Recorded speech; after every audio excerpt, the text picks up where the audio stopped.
Ose ndoshta që të ketë marrë kaq shumë vëmendje se ditën e sotme ka marrë kjo ngjarje ka patur shumë vëmendje. Dhe se kuptoj pse duhet shkojë njeriu deri në një skenim të tillë.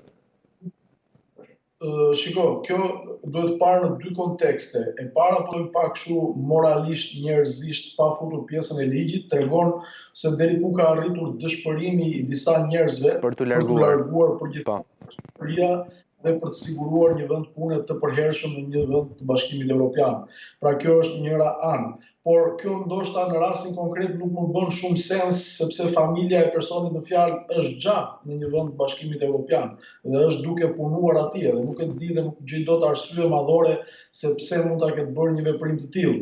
Po ashtu nga ana tjetër, më duket se edhe reagimi i policisë në këtë lloj teze është pak i shpejtë, sepse duhet kishte bërë disa hetime më të detajuara, minimalisht duhet ta kishte nxjerrë konkluzionin pasi kishte marrë dhe një deklaratë nga personi. Pra e sheh pak të nxituar.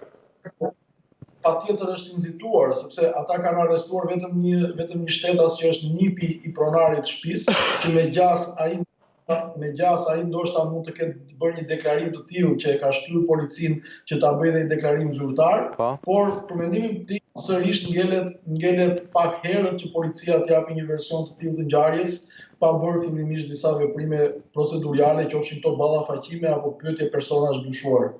Dhe në këtë kuptim, ndoshta unë shpresoj shumë që të jetë kështu, por në rast se nuk është kështu, i bie që hetimet të jenë drejtuar totalisht gabim dhe personat që mund ta kenë bërë këtë ndoshta ja hedhin paq, nëse nuk ka qenë vetë i zoti shtëpisë. E kuptoj.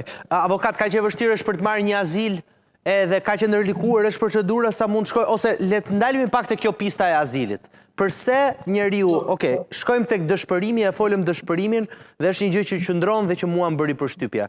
Po tani kalojmë tek pjesa dokumentacionale. Pse duhet shkosh deri tek një ngjarje e tillë? E para njerëz shqiptarët duhet marrin disa konsulenca nga profesionistë të fushës, qofshin këta juristë apo avokatë jashtë Shqipërisë, po qofshin edhe juristë apo avokatë në Shqipëri. Jo çdo budalla i tillë mund të sigurojë një azil në një vend të Bashkimit Evropian. Këto janë disa veprime që mund të kenë përfituar shtetas shqiptar përpara një dekade, kur të gjithë hiqeshin si kur ishin tjetër kush, apo të gjithë pretendonin se vinin nga vende lufte, pra vende origjinë lufte. Por tashmë dhe Bashkimi Evropian nuk është më në të tilla situata që të marrit mirëqenia çdo deklarim që bën shtetasit shqiptar.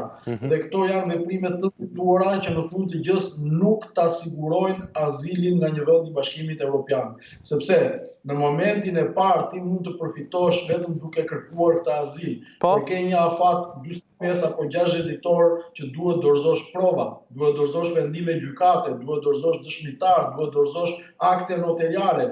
Pra nuk është kaq e thjeshtë që me që dikush më theu xhamat e shtëpisë dhe unë jam i kërcënuar atje dhe kërkoj azil politik këtu. Pra ka evoluar gjëja dhe vendet e Bashkimit Evropian nuk ta japin azilin me kaq pak gjë.